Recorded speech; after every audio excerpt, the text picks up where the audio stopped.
High প্রিয় শিক্ষার্থীরা, আসসালামু আলাইকুম। আশা করি সবাই ভালো আছো। আজকে আমি চলে আসলাম আরেকটি পর্বে। এ পর্বে আলোচনা করব অনুসরণী 1.2 11 পৃষ্ঠার 5, 6, 7 নম্বর অঙ্ক নিয়ে। তোমরা ক্লাসটি প্রথম থেকে শেষ পর্যন্ত দেখবো। আমি তোমাদেরকে সহজভাবে বুঝিয়ে দেওয়ার চেষ্টা করবো ইনশাআল্লাহ।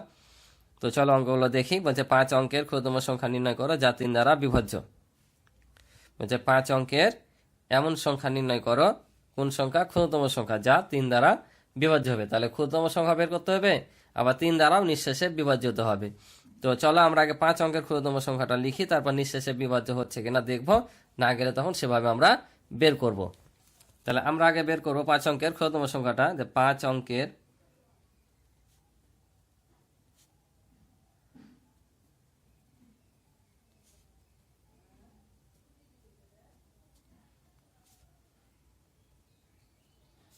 ক্ষুদ্রতম সংখ্যা তাহলে কত, আমি গত পর্বে শিখেছিলাম, অর্থাৎ পূর্বের পর্বগুলোতে, যে ক্ষুদ্রতম সংখ্যা কিভাবে লিখতে হয়।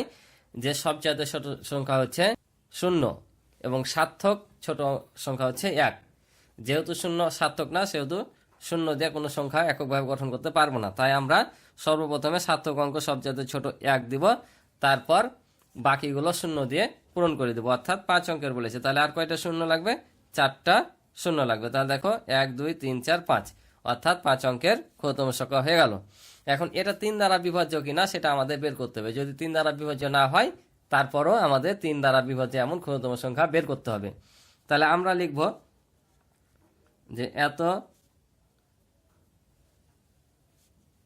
অঙ্কগুলোর যোগফল। কারণ আমরা 3 দ্বারা নিঃশেষে বিভাজ্য কিভাবে হয় সেটা জানি, যে অঙ্কগুলোর যোগফল যদি 3 দ্বারা বিভাজ্য হয়, তাহলে সংখ্যাটি 3 দ্বারা বিভাজ্য হবে, নাহলে সংখ্যাটি 3 দ্বারা বিভাজ্য হবে না। তাই আমরা অঙ্কগুলোর যোগফল বের করব। তাহলে এখানে 10,000 হচ্ছে এত অঙ্কগুলোর যোগফল। যোগফল কত? তাহলে 1 যোগ 0 যোগ 0 যোগ 0 যোগ 0 সমান হচ্ছে 1। তাহলে এখানে লিখবো যা কি 3 দ্বারা কি বিভাজ্য? যা 3 দ্বারা বিভাজ্য নয়। 3 দ্বারা বিভাজ্য নয়। যেহেতু যোগফল 3 দ্বারা বিভাজ্য না, সেহেতু সংখ্যাটিও কি 3 দ্বারা নিঃশেষে বিভাজ্য না। তাহলে আমরা এখানে লিখবো 1 এর পর 3 দ্বারা বিভাজ্য সংখ্যা কত বলতো? 1 এর পর 3 দ্বারা নিঃশেষে বিভাজ্য সংখ্যা কত? 3। ঠিক আছে না? তাহলে আমরা যদি এই অঙ্কগুলোর যোগফলের সাথে 2 যোগ করি, তাহলে যোগফল কত হবে? 3 হবে। তাহলে 3 যদি হয়, তাহলে সংখ্যাটি কি হবে? 3 দ্বারা বিভাজ্য হবে। তাহলে লিখবো যে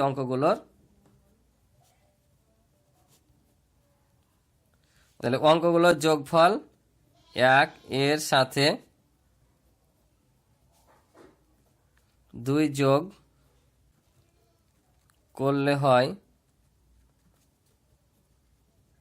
কত হবে? 1 যোগ 2 সমান সমান 3, যা 3 দ্বারা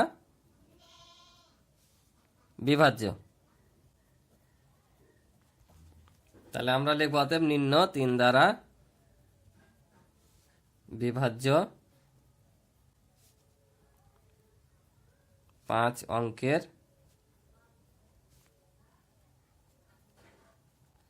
ক্ষুদ্রতম সংখ্যা। তাহলে আমরা এই যে এটার সাথে কি করব? 2 যোগ করে দেবো, সমান হচ্ছে 10,002। তাহলে এটাই হচ্ছে আমাদের উত্তর। তো আশা করি তোমরা অঙ্কটি বুঝেছো। পরের অঙ্কটা দেখো, বলছে 7 অঙ্কের বৃহত্তম সংখ্যা নির্ণয় করো যা 6 দ্বারা বিভাজ্য। তো চলো আমরা আগে 7 অঙ্কের বৃহত্তম সংখ্যাটা বের করি। তাহলে আমরা লিখে নিই যে 7 অঙ্কের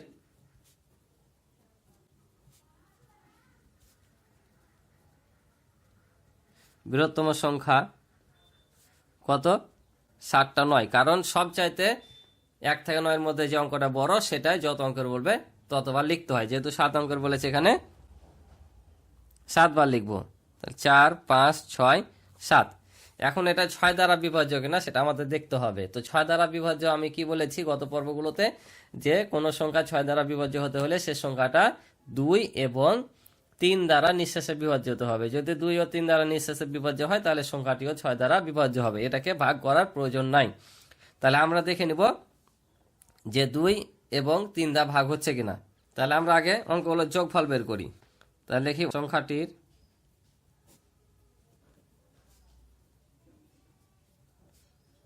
অঙ্কগুলোর যোগফল। যোগফল তাহলে 9 যোগ 9 যোগ 7 বার 9 যোগ করব। যোগফল তাহলে যোগ যদি করি আমরা, তাহলে 7টা 9 যদি এখানে যোগ করি তাহলে 7 নাম হয় 63। তাহলে 63 পাবো, যা 3 দ্বারা বিভাজ্য। তাহলে আমরা দেখতে পাচ্ছি যে সংখ্যাটির অঙ্কগুলো যোগফল 3 দ্বারা বিভাজ্য, তার মানে সংখ্যাটিও 3 দ্বারা বিভাজ্য। কিন্তু সত্য আছে কি, সেটা 2 দ্বারাও বিভাজ্য হতে হবে। কিন্তু দেখো এখানে কি সংখ্যা, বিজোড় সংখ্যা। আমরা জানি সব শেষে একক স্থানে অঙ্কে যদি 0, 2, 4, 6, 8 থাকে তাহলে সংখ্যাটি জোড়, আর জোড় হলে 2 দ্বারা বিভাজ্য হবে, তা না হলে নিঃশেষে বিভাজ্য হবে না। তাহলে আমরা এখানে দেখতে পাচ্ছি যে 9 থাকার কারণে, বিজোড় সংখ্যা থাকার কারণে এটা জোড় সংখ্যা না, তার মানে 2 দ্বারাও বিভাজ্য না। তার মানে সংখ্যাটি পুরোটাই 6 দ্বারা বিভাজ্য হবে না। তাহলে 6 দ্বারা বিভাজ্য তাহলে কি করতে হবে? তো চলো আমরা আগে প্রথমে এটা লিখি যে সংখ্যাটির একক স্থানীয় অঙ্ক 0 বা জোড় না হওয়ায় 2 দ্বারা বিভাজ্য নয়। তাহলে আমরা দেখতে পাচ্ছি যেহেতু এত সংখ্যাটি 2 ও 3 দ্বারা বিভাজ্য নয়, সেহেতু 6 দ্বারা বিভাজ্য না। সেহেতু সংখ্যাটি 6 দ্বারা বিভাজ্য নয়। তাহলে আমরা এখন কি করব? তাহলে আমরা যদি এখান থেকে দেখো যোগফল থেকে 63 থেকে কত বাদ দিই? 3 বাদ দিই, তাহলে কত হবে? 60। অর্থাৎ 3 বিশে 60, আবার 2 দ্বারা ভাগ করলে 30 দুগুণা 60 হয়, অর্থাৎ 3 এবং 2 উভয় দ্বারা বিভাজ্য। তাহলে আমরা এখানে যোগফল থেকে কি করব? 3 বিয়োগ করব। তাহলে লিখব যে অঙ্কগুলোর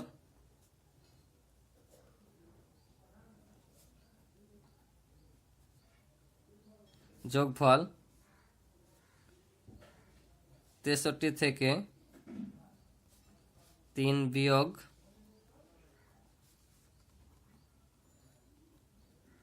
করলে হয়, তাহলে দেখো 63 বিয়োগ 3 সমান 60, যা 3 দ্বারা বিভাজ্য। ঠিক আছে। আবার 60 সংখ্যাটি জোড় হওয়ায়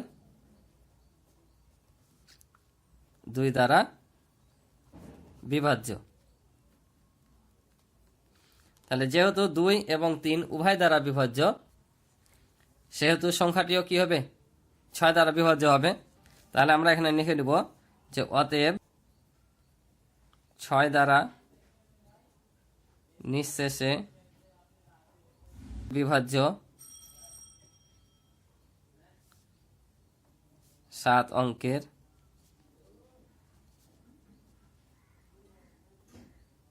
বৃহত্তম সংখ্যা। তাহলে আমরা এই সংখ্যাটা থেকে কত বাদ দিয়ে দেবো? 3 বাদ দিয়ে দেবো। ঠিক আছে। তাহলে 3 বিয়োগ করলে কত হবে? 9 থেকে 3 বাদ দিলে হয় 6, আর বাকি 9 গুলো বসে যাবে। তাহলে দেখো আমরা 6 দ্বারা নিঃশেষে বিভাজ্য 7 অঙ্কের বৃহত্তম সংখ্যা কত পেলাম? এইটা।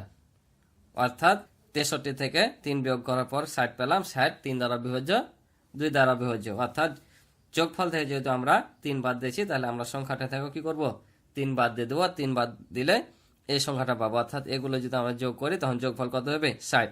কারণ এখানে 6টা 9 আছে, 6 নাম 54, আর 6 যোগ করলে 60 হয়। 60 যেহেতু 3 আর 2 দ্বারা বিভাজ্য, সেহেতু এই সংখ্যাটাও কি 6 দ্বারা বিভাজ্য। তাই লিখে দিলাম 6 দ্বারা নিঃশেষে বিভাজ্য 7 অঙ্কের বৃহত্তম সংখ্যা হচ্ছে এটা।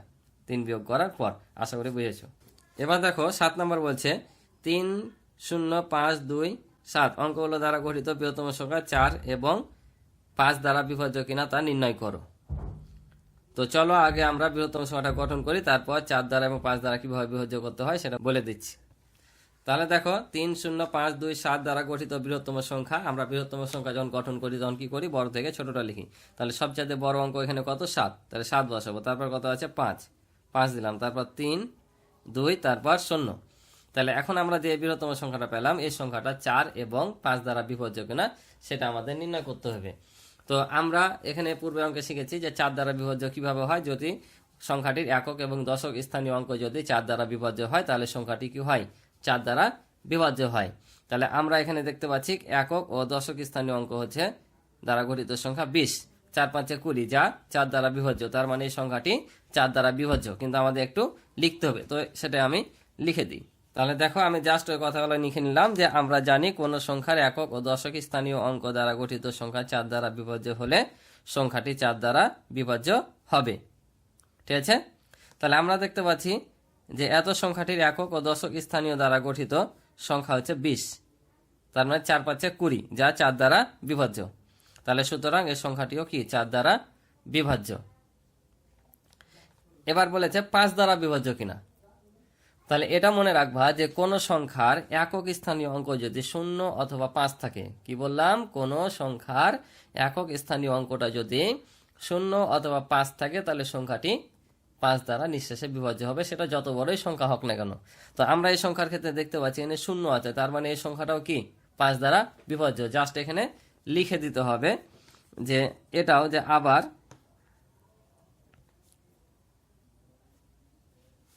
কোন সংখ্যার একক স্থানীয় অঙ্ক 0 বা 5 থাকলে সংখ্যাটি 5 দ্বারা বিভাজ্য হবে। ঠিক আছে, তাহলে আমরা দেখতে পাচ্ছি যে এত সংখ্যাটির একক স্থানীয় অঙ্ক কত, 0। তাহলে আমরা দেখতে পাচ্ছি যে এত সংখ্যাটির একক স্থানীয় অঙ্ক 0। তাহলে অতএব এত সংখ্যাটি 5 দ্বারা বিভাজ্য। তাহলে আমরা দেখতে পাচ্ছি যে আমরা যে সংখ্যাটা পেয়েছি গঠন করে সে সংখ্যাটা কি, সে সংখ্যাটা 4 এবং 5 দ্বারাও কি নিঃশেষে বিভাজ্য। তাহলে আমরা ওই কথাটা এখানে লিখে দেব যে অতএব প্রদত্ত অঙ্কগুলো দ্বারা গঠিত সংখ্যা 4 ও 5 দ্বারা বিভাজ্য। তাহলে এটাই হচ্ছে আমাদের অ্যান্সার। তো আশা করি অঙ্কগুলো বুঝেছ। তো আজকে এ পর্যন্ত ছিল এই পর্বের অঙ্ক। আমার ক্লাসটি থেকে যদি তোমরা কিছু উপকৃত হয়ে থাকো তাহলে অবশ্যই চ্যানেলটি সাবস্ক্রাইব করে আমার পাশে থাকবে, এবং ইতিপূর্বে যারা চ্যানেলটি সাবস্ক্রাইব করে আমার পাশে আছো তাদেরকে অসংখ্য ধন্যবাদ। আমার সম্পূর্ণ অধ্যায়ের ভিডিও পেতে তোমরা আমার এই ডিসক্রিপশনে যে লিঙ্ক পেয়ে যাবে, অথবা আমার চ্যানেলের প্লে লিস্টে গিয়েও তোমরা সম্পূর্ণ অধ্যায় বা অনুশীলনের ভিডিও পেয়ে যাবা। তো আমার ক্লাসটি ভালো লেগে থাকলে অবশ্যই একটি লাইক ও কমেন্ট করে দিবে, তোমাদের মন্তব্যগুলো জানাবে কমেন্টের মাধ্যমে। আজকে এ পর্যন্ত, ভালো থাকো, সুস্থ থাকো, আল্লাহ হাফেজ।